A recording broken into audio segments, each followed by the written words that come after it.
Assalamualaikum warahmatullahi wabarakatuh. Perkenalkan, saya Reni Handiani, saya pembimbing literasi dari SDN Citunggul.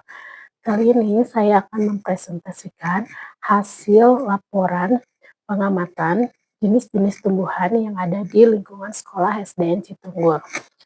Di sekolah kami terdapat sekali banyak tumbuh-tumbuhan, di mana tumbuh-tumbuhan ini menjadikan sekolah kami menjadi sekolah yang asri dan sekolah yang nyaman untuk disinggahi.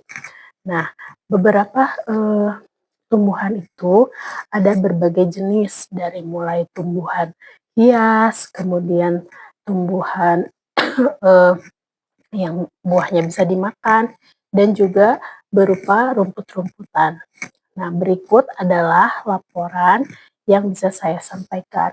Berdasarkan laporan ini, bahwa kita mempunyai tujuan dalam pengamatan ini. Yang pertama adalah untuk mengidentifikasi dan mendeskripsikan berbagai jenis tumbuhan di lingkungan sekolah di SDN Citunggul. Kemudian alat-alat dan bahan yang biasanya kita gunakan adalah buku untuk mencatat jenis-jenis tumbuhan, kemudian alat tulis berupa pensil atau pulpen, dan juga kamera jika diperlukan. Kita bisa menggunakan kamera ini untuk memotret tumbuhan yang ingin kita potret. Kemudian pengamatan ini dilakukan dengan mengelilingi lingkungan sekolah dan mengidentifikasi tumbuhannya, kemudian mendeskripsikan setiap jenis tumbuhan yang ada di sekolah.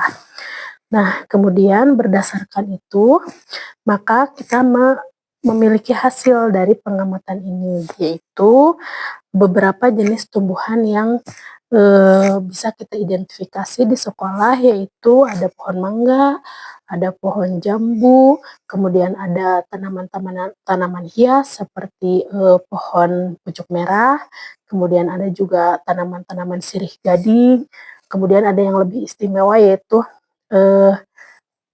bunga Wijaya Kusuma yang tumbuhnya hanya sebentar, yang mekarnya hanya sebentar, kemudian juga rumput-rumputan. Nah, dari situ setelah kita mengamati, kita dapat melihat bagan atau diagram batang ini, bisa dilihat bahwa ada beberapa tumbuhan yang tumbuh lebih banyak di sekolah kami, yaitu berupa sirih gading, yaitu tanaman hias sirih gading.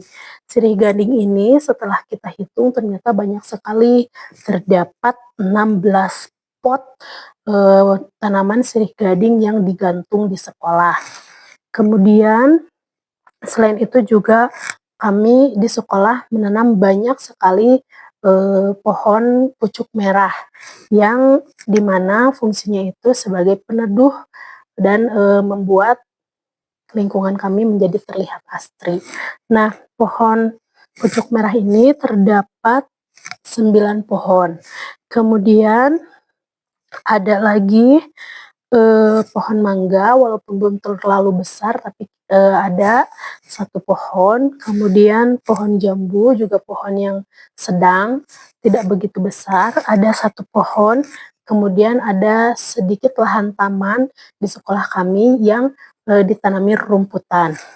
Dan juga kita memiliki tanaman bunga Wijaya Kusuma sebanyak 2 buah atau 2 tanaman, dan kemudian selain itu juga banyak lagi tanaman lain-lain yang kurang lebih jika dihitung ada sekitar 10 pot. Nah, mungkin itu saja yang bisa saya sampaikan berdasarkan hasil pengamatan yang dituangkan ke dalam diagram batang ini. Mudah-mudahan dengan adanya kegiatan pengamatan ini, kita lebih sadar bahwa tumbuhan itu juga makhluk hidup dan harus kita jaga dan lestarikan. Sekian presentasi dari saya. Wabillahi taufik wal hidayah. Wassalamualaikum warahmatullahi wabarakatuh. Salam literasi.